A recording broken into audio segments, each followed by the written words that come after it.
Hi, I'm Dan Larson, and this is Star Wars The Black Series 6-inch Obi-Wan Kenobi in 4 gigabytes. Star Wars The Black Series Obi-Wan is one of the best Black Series figures that has been produced since the line began in 2013. And that's saying something considering everything this figure has going against it right out of the gate. It is stacked with things that the Black Series has struggled with since day one. Hasbro has used both cloth and plastic goods when it comes to capes and cloaks and things. Darth Maul plastic, Palpatine cloth, Kylo Ren both, and now Obi-Wan both as well. Hasbro was actually able to cut and stitch the cloth outer robe so it drapes nicely over the plastic robes underneath. They even put extra stitches in the hood so it lays properly when the hood is up, something they did not do with the Princess Leia figure in the same wave. They did not hem or finish the binding around the edges like they did with Emperor Palpatine's robe and Darth Vader's cape.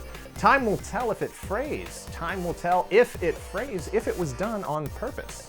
Vader's cape is supposed to be clean and sharp, hence the finished edges. Yoda's robe is supposed to be old and coarse and tattered, hence the unfinished edges. Obi-Wan falls into the same category, and it's possible that the designers fully intend for the robe to deteriorate over time.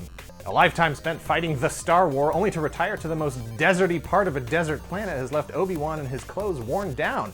That said, Leia's outfit isn't finished around the edges either, so I'm probably reading more into this than is intended. I just gotta be me. Hasbro also has a problem with unmasked humans. That's what it says. That's what it says.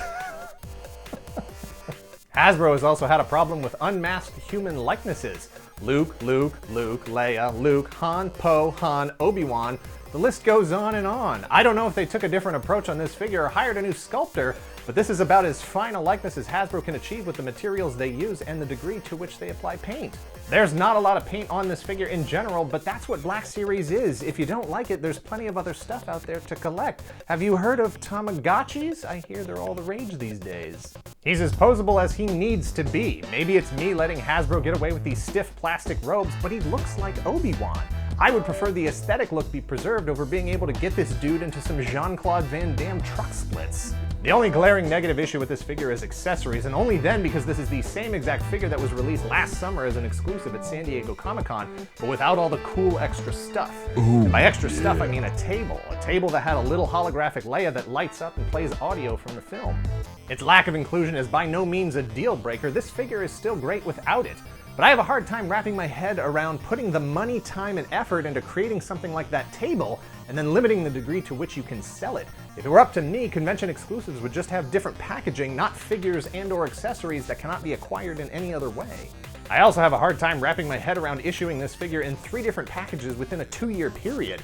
SDCC Obi-Wan was released in summer of 2016 in a diorama-style box with a gatefold door. This Obi-Wan is in the regular boxes and also released in 2016 and already available for sale at HasbroToyShop.com, but currently out of stock as of late February 2017, is the same figure again, but on the 40th anniversary blister card presentation, and that right there is why I'm a collector that opens everything. If you're not collecting figures in the 6-inch scale or you're holding out for a possible future import release, then this figure is an easy pass.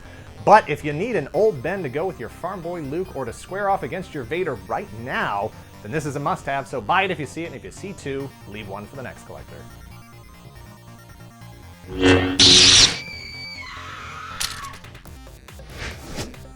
Thanks for watching. Please hit like, hit subscribe if you haven't already, share this video with all your friends down at Tashi Station, and let us know in the comments if you're Team Alec Guinness or Team Ewan McGregor. Me?